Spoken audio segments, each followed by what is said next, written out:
Thank you, Mark, and good morning, everybody. What I'm going to do is give a quick 5-minute introduction, sort of set the stage for three entrepreneurs who are recent entrepreneurs who will give you probably a better feel and flavor for the kinds of programs that we run. You spent the whole week, all of this week, taking a deep dive into the very comprehensive energy landscape here at Stanford. And what we'd like to do in the next 40 minutes or so is give you a glimpse as to how one can actually commercialize the innovation and invention that comes out of this. So to set the stage, I think it's appropriate to reflect on the incredible economic impact Stanford has had on California. I mean, these numbers are quite astounding when you think about it. To me, one of the most salient facts here is that almost 40% of Stanford founders located their companies within 60 miles of the university, an hour away. This has created an extremely dense and concentrated aggregation of talent and entrepreneurship and innovation. And you had the subsidiary things coming in like funding and partners and other things like that. So it is this that I think is one of the defining features of Silicon Valley and has contributed to successive waves of innovation and technological evolution out here and revolution out here in the Valley. The same is true for energy. I mean, if you look at the sustainable energy landscape, here are some sustainable energy companies that have either come out of Stanford or have strong links to Stanford. And coupled with those that don't have Stanford connections, you can imagine that here's this very large ecosystem that is developing, a supportive ecosystem in which new companies can kind of swim in this kind of sea that they create. The companies listed along the top are the ones that have come out of the Tomcat program, three of which you're going to hear about today. So a few words about the Tomcat Center. This was founded in 2009 with a generous gift from Tom Steyer and Kat Taylor. And the mission of the center is to support sustainable energy research, education, outreach, and innovation transfer. And when we look at sustainable energy, we take a very broad view of it. I mean, we have a very loose interpretation of it. So, of course, it includes things like energy generation, transmission, storage, management, efficiency, transportation, things like that. But we're particularly interested in the intersection of energy with food, water, and the environment. I mean, because energy is sort of pervasive in all of these, and this is of very great interest to us. And it is reflected in the kinds of projects that we support. Now, we have a sister organization. We're more technology focused. We have a sister organization who got the last names. It's called the Steyer Taylor Center, and it works out of the law school, and they're predominantly focused on policy. We work reasonably closely together, given how multidisciplinary Stanford is. So the Innovation Transfer Program that I'd like to talk about is a very somewhat unique and very immersive experiential learning experience. It really gives people firsthand tools and experience in commercializing a very early stage technology out of the university. And we launched the program in the fall of 2013. We've given out about $1.6 million in funding to these teams, to 18 teams to date. There's been about 50 students who have gone through the program now in this short period of time. In this time, they've raised something like $15.5 million in follow-on funding. So this has been quite impressive. And some of the other accomplishments of these student-led teams are one acquisition, 3 very competitive Sunshot Awards from the DOE, 2 SBIR awards, 1 ARPA-E grant, 5 teams either who have been or are at StartX, the student accelerator, which I'm sure you'll hear about, and 2 teams who are at the very competitive DOE accelerator, the Cyclotron Road Accelerator. The grants, the innovation transfer grants that we offer to students are primarily intended to help them build prototypes. I mean, these are commercial-ready prototypes, refine business plans, conduct customer trials, pull together teams, really get to the point where they can walk into a VC meeting, for example, with the tools required to give a compelling presentation. Validation of their business proposition, validation of their technology. This is really what we strive for. We provide them with the services of some volunteer mentors and advisors, many of them serial entrepreneurs or people who have been in the space a long time, and they can provide easy access and introductions to potential strategic partners or customers or investors for that matter. So it's a very comprehensive program. We don't run any entrepreneurship courses per se, but we capitalize opportunistically on the huge network of entrepreneurship programs that are available on campus.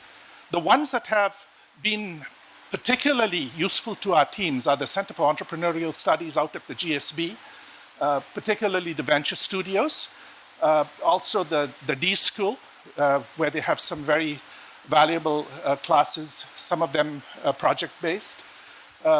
The joint MS program for the MBAs, JDs, and MDs is another excellent place where projects emerge. We've actually funded 4 of them out of that program. And then, of course, StartX.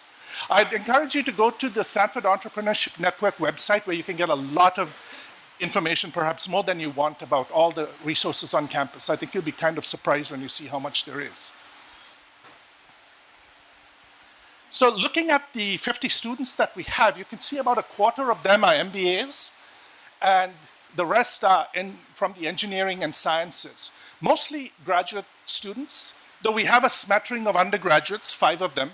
I should say that the company that was acquired was founded by 3 20-year-olds, so you know, they're not slackers by any means. But it is quite a broad cross-section with people from multiple schools. So the Tomcat Center, which kind of coordinates this innovation transfer in the sustainable energy area, is a very small, lean operation. We kind of run it as like a startup. We move on a dime. The faculty director is Professor Stacy Bent, who will be talking to you at 10 o'clock. Myself and Donika Sarlia at the back over there. She's the program manager who does a lot of the heavy lifting, runs a bunch of programs, including a very popular summer internship program at energy startup companies. I'd encourage you also to go check out our website, because there's a whole bunch of information and description about our programs and other resources that are available. So what I'd like to do now is hand the floor over to John Basbigill. You're going to have three of our founders, 3 people who have gone through our program, present to you. And John's going to be the first one. All 3 of them are PhD engineers of one description or the other. And Bryce has an MBA from the business school as well. So right now, thank you very much, and please welcome John Basbigill.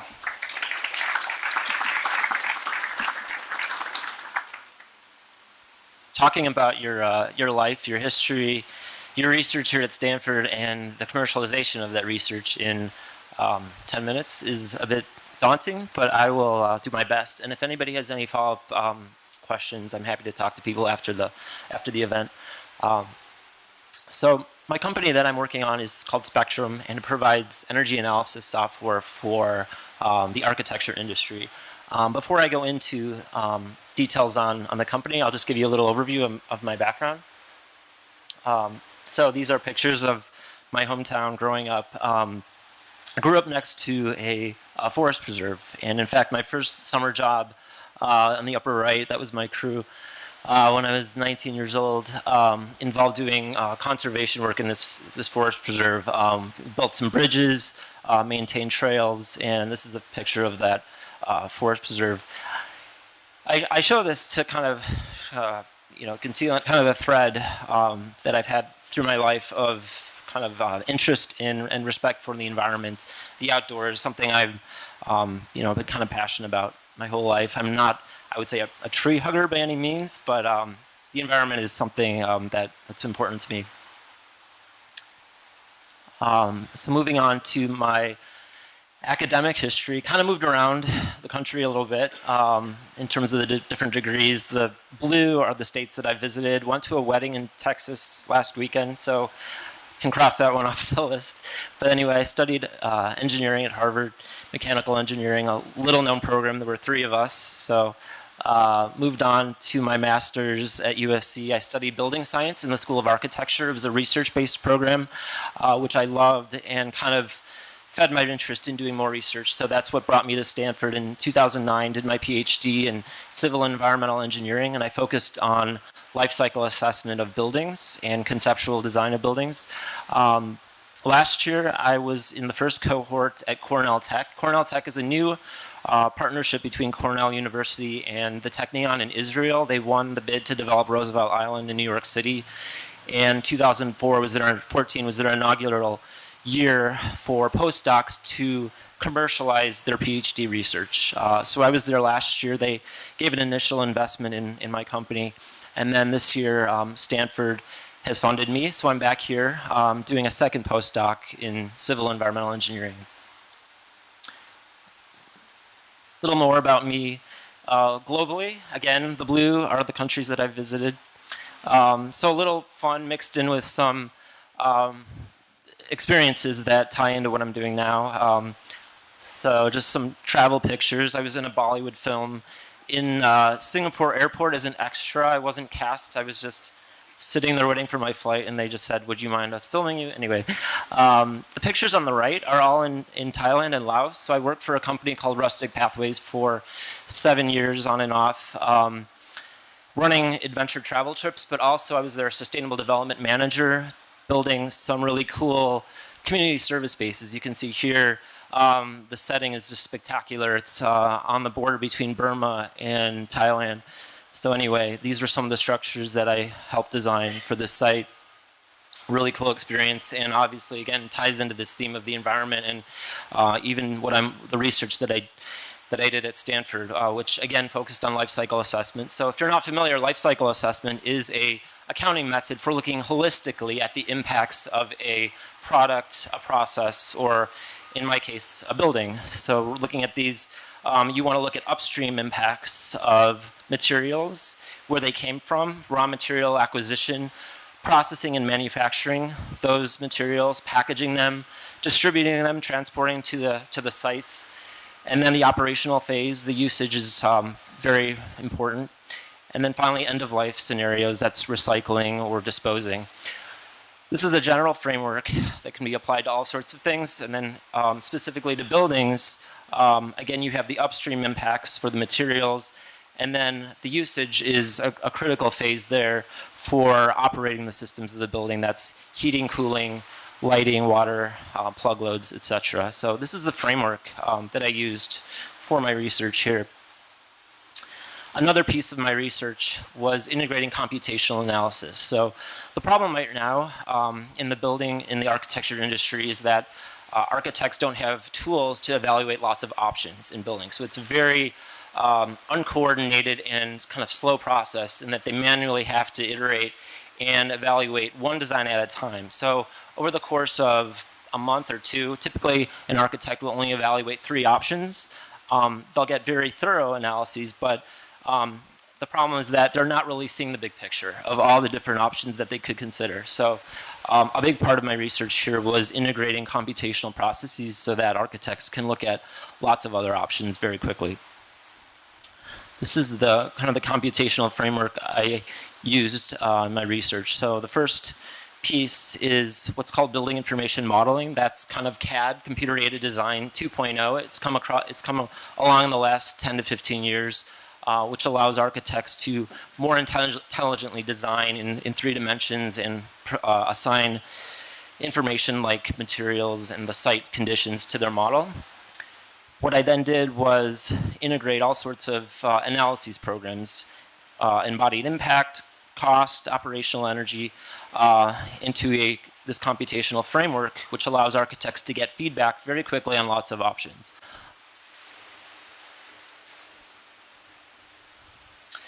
A little demo here for the prototype that we're working on right now. Oh, and I just want to mention too, this was the sort of point of departure between my research at Stanford and the commercialization of that. So this is the framework that I've been building off of in the last 18 months now. The demo here, so the program is a plugin to building information modeling software. The initial program we're working with is called Rhino. That's the gray design environment in the back. And then we overlay a plugin on top of that. It takes 3 inputs: the location of the project, the size of the building, and the type of the building. Optionally, you can add in more information if you know it, but this is typically an early stage of the project when an architect doesn't know much. So this is the real power of our tool that we're building, is that we're enabling architects to get a lot of quantitative information very quickly, given very few inputs. The next step is that we're building a processor in the cloud to extract information from the building information model, then generate lots of options very quickly, and compute cost and energy use impact for each of those options. So you can see here, things are changing: the height, the glazing ratio, the shape of the building, and cost and carbon performance are being calculated for each of those options very quickly in about 5 seconds for 20,000. Coming back down from the cloud, we then deliver a front-end piece showing the full results on carbon and cost performance. And the real power of this is that an architect can see very quickly the relationship between, on the left, the input parameters, and on the right, their performance. And so, for example, this is useful for the architecture industry because there's a lot of energy codes and green building rating specifications that are very challenging to meet, and we can show how their design decisions can relate to those energy codes. So that's a little bit about my company. Been working on this for 20 months now in total, and we've developed a lot of relationships with different partners over that time. So Tomcat has been a generous funding source that we're really grateful to have to really make a push for commercialization. SciFi is the department that I'm based in civil and environmental engineering. I'll just point out a couple of these. So BASES, as Brian mentioned, is the on-campus student organization. They have a contest in the spring every year for who has kind of the best entrepreneurship ideas. It's a really cool contest. I'd encourage everybody to get involved if you're interested in this. And it's all sorts of ideas, not just energy related. So we participated in that last May and got second place. And yeah, there's a few more contests. And then finally, just the team that I'm working with right now. Sergio is a PhD here in civil environmental engineering with a background in energy modeling of buildings. And Eldar is a CS full stack developer. So a lot of technical ingenuity in the team right now. And that's all I had.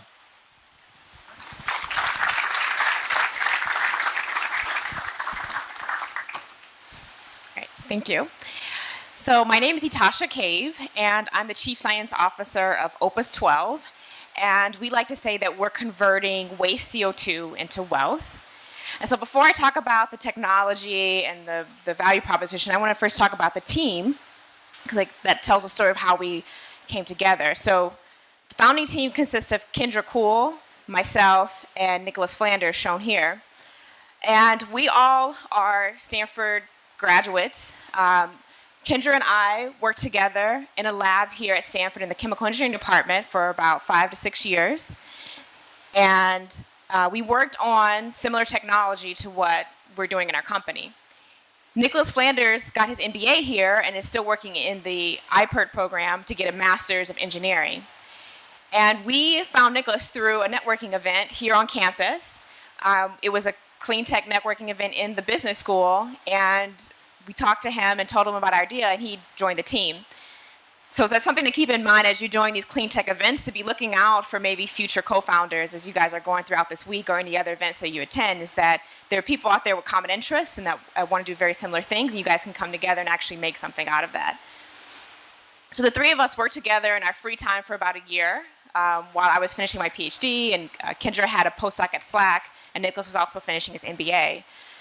And as we were working, we were getting the business model together, we were refining the idea, and we eventually got into, we got a Tomcat grant, which was really helpful, and then we got into an accelerator program at the Lawrence Berkeley National Lab. The accelerator gave us seed funding, so we got about $500,000 over 2 years, which allowed us to hire our first employee, which is shown here, which is George. George has an abundance of experience in the area that we need. So with this money, we were able to hire people. We have lab space. We're able to develop a prototype. So with Tomcat as well as this accelerator, we've been able to really grow out our team and make this a reality. So we have a team of advisors that have been really helpful. So one is my former PhD advisor, Tom Jaramillo. So he's been really helpful and really supportive of us with this endeavor. And then Kathy Ayers, who's a development partner, she's working with us to develop the technology so we can bring it to market much faster.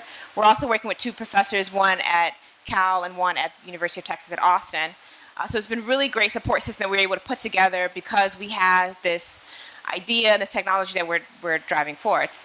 So the question now is, well, what is our technology? So at Opus 12, we like to ask the question of, what if carbon dioxide emissions never reach the air? What if instead we could transform them into high-value, useful products? And so that's what our technology does. Our technology uses electricity, the same electricity used in your home to charge your iPhone, to run your appliances. We use that electricity to break down carbon dioxide and water over a metal catalyst. And when you do so, you break the CO2 and water into smaller bits and pieces. And then if you have the right metal catalyst, the right amount of electricity, and the right conditions, those bits and pieces will form new molecules. And in fact, in my research here at during my PhD at Stanford, we identified 16 different new molecules that we're able to make using CO2, water, electricity over a metal catalyst. Now, these 16 products are currently used in the world today. And in fact, the top 8 of them represent a $400 billion market. So these are products that are currently sourced from petroleum that we use to make our lives comfortable. So if instead we could make these products from carbon dioxide and water, we could have a way to make greener chemicals to replace the chemicals we're currently getting from petroleum. So our initial customers and our initial chemical that we're looking at is ethanol, shown here. And our initial customers would be for current fuel producers. So there are 3 types of fuel producers that we've identified that this would be a huge value proposition for. So one would be oil refineries. So oil refineries right now make hydrogen. That hydrogen is often used in agricultural for fertilizer. But in the production of making hydrogen, they release CO2.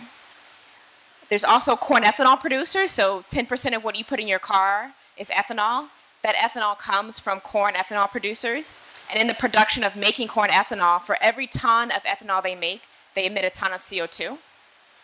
And there's also natural gas fields. So in the process of finding natural gas, some CO2 is released. And we can take that CO2 from all 3 of these players, and we can make more ethanol for them. And that ethanol can be used to displace gasoline, so that at some point we would have more ethanol being blended in the car that would have been CO2 that would have been emitted into the atmosphere. And from these 3 players, we've identified that there's 100 million tons of carbon dioxide being released. And if we converted that into ethanol, it would create a multi-billion-dollar revenue stream for these particular customers. So just a quick overview of our technology. So again, we're taking the CO2, water, and electricity. We're using our reactor, and here's an image of our reactor. So this is a production scale reactor. So this is basically the size of a check-in suitcase. So you can imagine wheeling this guy around, and that is what will take the CO2, water, and electricity and make the ethanol for us. And then we would take the ethanol and use the existing supply chain and get that ethanol to market. So we've done some cost models of how much would this cost, and so the main driving force is the electricity. We ideally would love to use renewable electricity because not only do we predict that there'll be an emerging market of surplus intermittent electricity, but that it'll be much cheaper than what we're getting on the grid, because you have solar that, when the sun is out, you have solar that's solar electricity that's being produced. There's not always a demand for it, so that electricity we can use, that surplus electricity we can use to make these liquid fuels. And so you can see here, depending on mainly the cost of the electricity and the cost of the CO2 that we're producing, we can make ethanol, all the way down to 87 cents, which is using wind turbines at night, which is available in Texas right now. So these are actual costs that we've gotten from consumers in Texas. So So just a couple of our innovations that we've made. So what we've done, in working on our prototype, we've made this initial smaller reactor to prove out idea. And once we have a reactor that meets the performance points that we've determined that we needed to go to market, we'll then integrate that into our larger industrial scale reactor, which again is the size of a check-in suitcase. That reactor we envision putting into shipping containers, and literally you would drive this reactor out to your customer, and they would be able to make ethanol on site from CO2, and ideally surplus renewable electricity. So just finally, I want to leave you with this quote from Mr. Fuller, which is, "Pollution is nothing but the resources we are not harvesting. We allow them to disperse because we've been ignorant of their value." And so at Opus 12, we hope to someday take right now what we're throwing away, which is carbon dioxide, and create higher value out of it. So I'll be around at the end to answer any questions if you guys want to know more about our journey to creating this company or more about the technology itself. I'd be more than happy to answer any questions.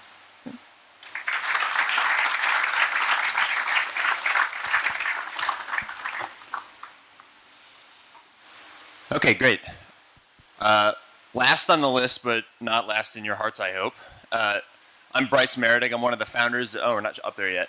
I'm one of the founders of a company called Citrine Informatics. We got our start here at Stanford as well. And in true Stanford fashion, taking a software approach to a physical world, manufacturing world problem, which is that we're bringing large-scale data collection and analytics to the materials and chemical industries.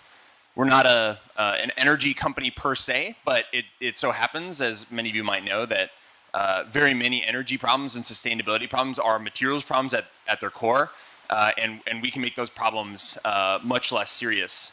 And in fact, a lot of the work we're doing, you'll see this throughout my slides here, a lot of the work we're doing is in energy specifically. And our project here, our Tomcat project here, was actually in catalysis, which we've heard some about already. So a little bit more about the company.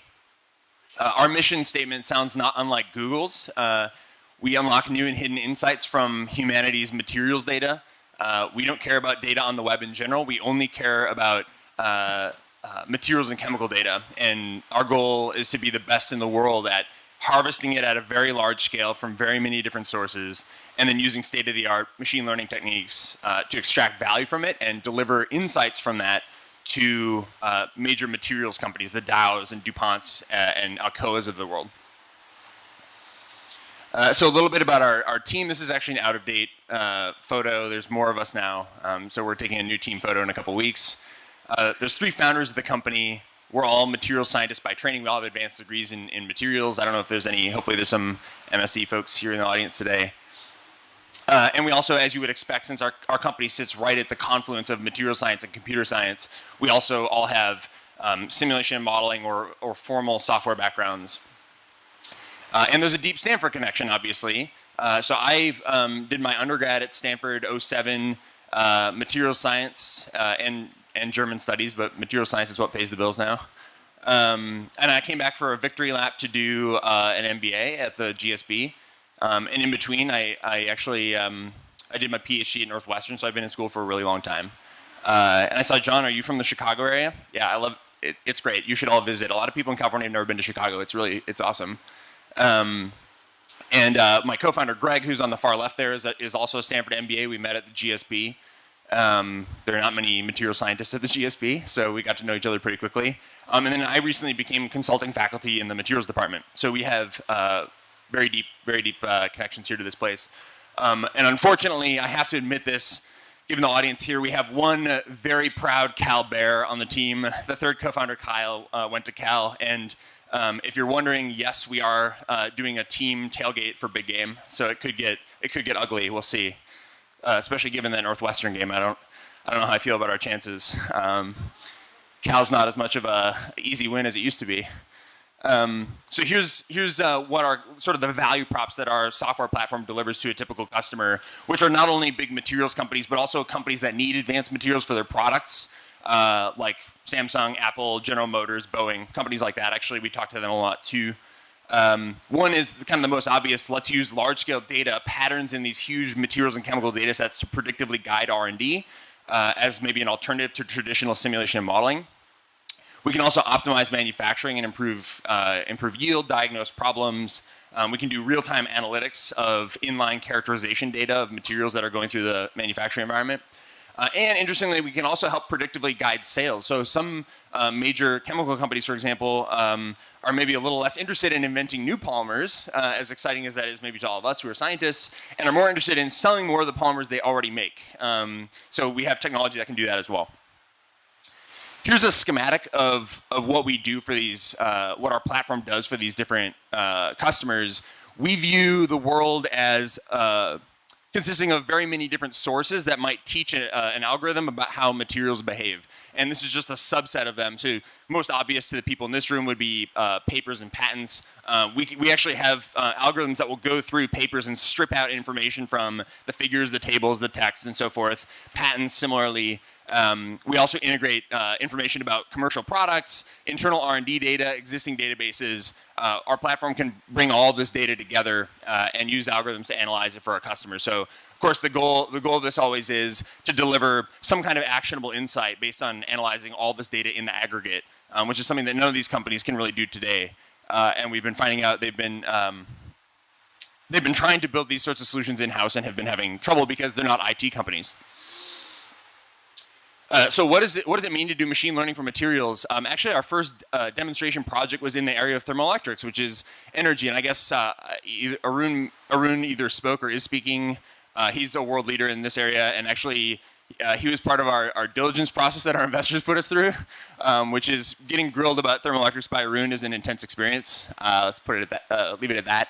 But our goal was we simulated in collaboration with some academic groups. We simulated a huge amount of data about how different thermoelectric materials behave, the key performance parameters like the resistivity, the thermal conductivity, the Seebeck coefficient, and we built predictive models that can very accurately assess whether any given chemical compound might be an interesting thermoelectric. So this screenshot over here is a graphical interface to these models. We don't want people to have computer science degrees or machine learning backgrounds to understand what's going on. This is intended for material scientists and chemists.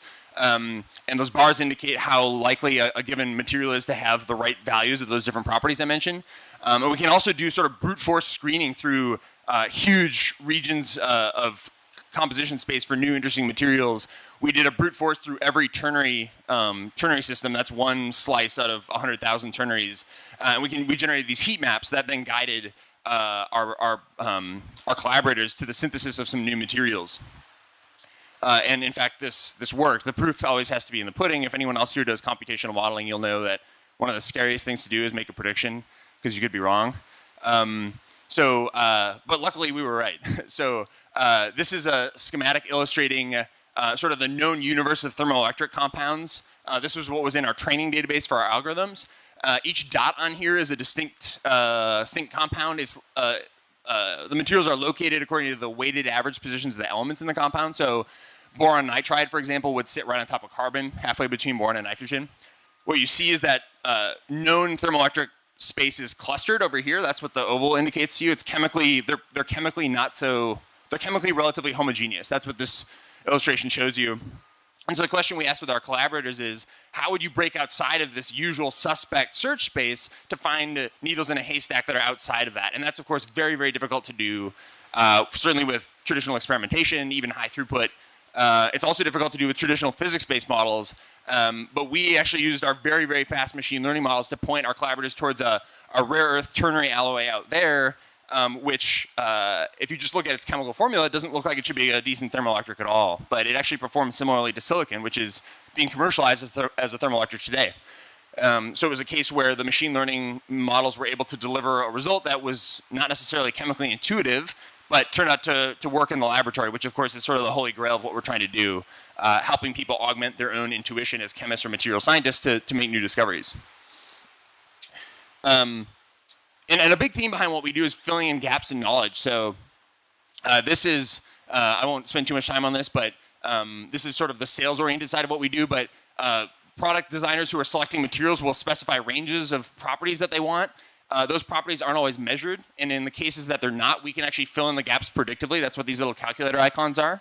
So if you're a product designer at Ford and you're selecting a new alloy, you don't need to make all these measurements yourself. We can predict them for you. So that's a little bit about the product, but I want to say a few more words about the start of the company and our team. We got our start here at Stanford, as I mentioned. We were born at a mediocre burger joint. This is the Islands Burger in Cupertino, if anyone's ever been there. And the genesis of the company was my co-founder, Greg, a fellow GSBer, actually had a materials idea that he wanted to pitch to Apple. And I know some friends of mine are in materials R&D at Apple. And I said, okay, I can get you in front of some of these guys and you can pitch your idea to them. And over lunch at Islands, and that's why we were in Cupertino, we started talking about my research background, which was materials informatics, machine learning applied to materials data. Greg started talking about his background, which was running a reactor growing gallium nitride and generating a huge amount of reactor log data and not knowing how to analyze it. And so even though the point of the lunch was to sell something to Apple, we ended up talking more about how could we use data analytics to really change the game in the materials industry, and that was where the company was born. Our first funding came from Tomcat, so I just want to make sure to acknowledge, of course, all of us are Tomcat teams, but I want to acknowledge Brian, Donica, and Stacy, who I can really say we would not be where we are today if it weren't for Tomcat support for many reasons. Not only because they were the first funding that was provided to our company, which is a huge sort of de-risking moment in the eyes of federal granting agencies or certainly private investors, but also because once you join the Tomcat ecosystem or the Tomcat family, they're always looking out for you. So they've been continually introducing us to people. They sponsored our participation in the Stanford Career Fair. They sponsored an intern for us over the summer. And we've been benefiting in countless ways from our connection with them. So I'm out of time. The last thing I would say is there's lots of resources here for you as a Stanford student interested in entrepreneurship. The Citrine team did Launchpad and Startup Garage. Of course, you may have heard of Lean Launchpad too. That's another option. And we were also in StartX. So if anyone has questions about any of these classes or StartX or, of course, anything else about the Citrine journey or Tomcat, I'd be happy to answer them afterwards. Thanks.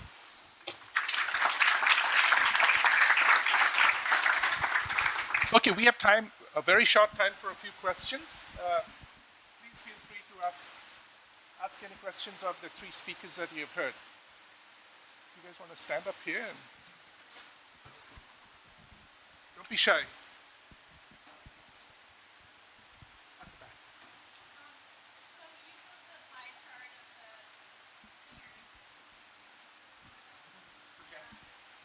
Should I take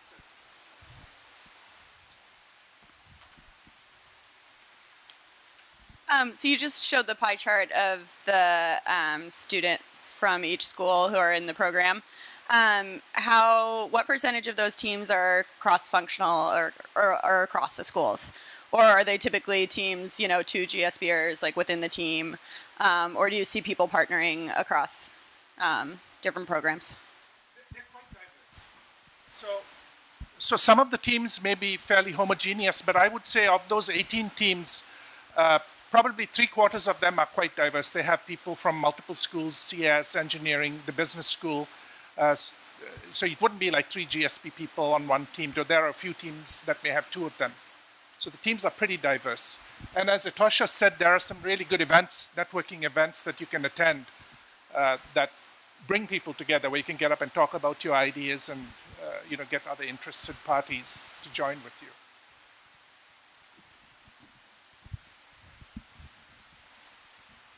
So I have a question for each one of you.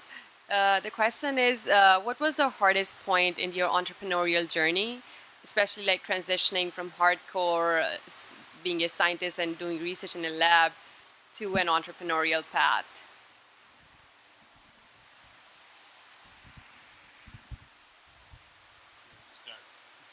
I guess I can start. This won't be so much about commercializing work right out of a lab because our path started over at the business school, but for us, the hardest part was demonstrating product market fit. So that's a term maybe a lot of you have heard tossed around. But basically, that's proving that the dogs want to eat the dog food. And in a business like ours, which is not sort of very intuitive to a lot of investors, a lot of them aren't thinking about what software needs does Corning have. Like that's not something that a lot of people worry about in Silicon Valley.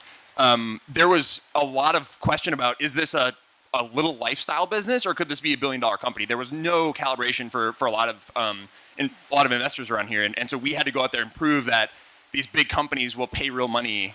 We had to go sign up GM and Boeing, companies like that, to prove that there is something there. Okay, I would say our hardest challenge was finding funding, which is, I think Bryce said it, the Tomcat grant, which is really huge to give us that first initial credibility.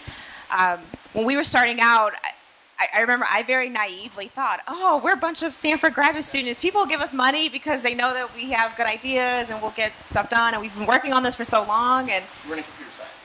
yeah, exactly. Yeah, if you're in computer science, that might be the case. But for our technology, like, we needed to make a prototype, and the prototype costs a lot of money because we need very expensive equipment to make the prototype, and then we need to test it, and we need to iterate. And so no one would give us money until we had a prototype, and we couldn't afford one on our own. So we were just kind of, this chicken and the egg problem. So by getting into the accelerator and having this initial amount of seed funding, we're now able to build our prototype. And then when we're ready, we can then go and approach VCs and get the larger scale-up amount of funding. But I mean, for us, it's just been a complete, wake-up call of we needed to go out and raise funds, and we've done that through grants and applying through business plan competitions, and that's actually been, we found out now, is the way to go. I mean, getting VC money too early can be kind of detrimental to clean tech companies, so it's something you want to watch out for if you're going to do a hardware-based technology. It's like the longest you can prolong, getting that VC funding, the better off you'll be. So we're in a really good position now that we haven't taken any dilutive funding, and we're able to build our prototype and get ready for the moment when we do need to take on funding. I would say for me, the hardest part of my journey was the first 6 months after I graduated from here.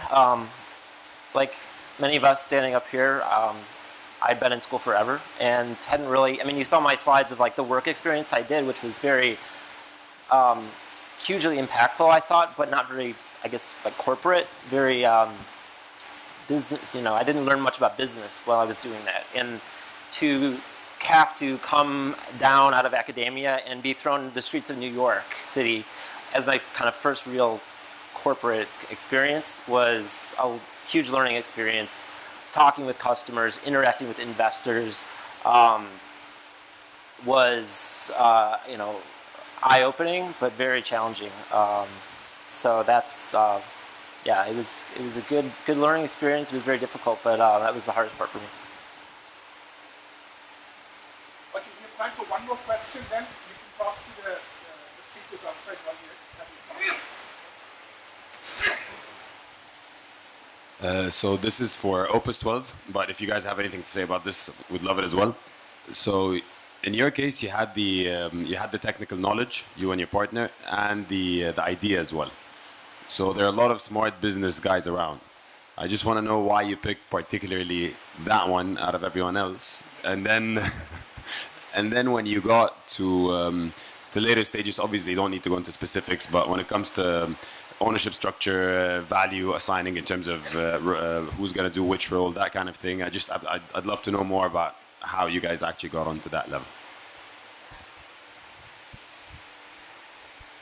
Okay, that is a great question because I have worked with many MBA students, and no offense to any MBA students in the room, but it's not every MBA student is naturally fit for a startup. Sometimes they may be good for a larger company, and you really want to pick your teammates really, really well. Okay, so the question is why do we pick Nicholas? Okay, so first of all, Nicholas is more than an MBA student. He is actually getting a master's here at Stanford in industrial engineering. So he can understand the technology very quickly.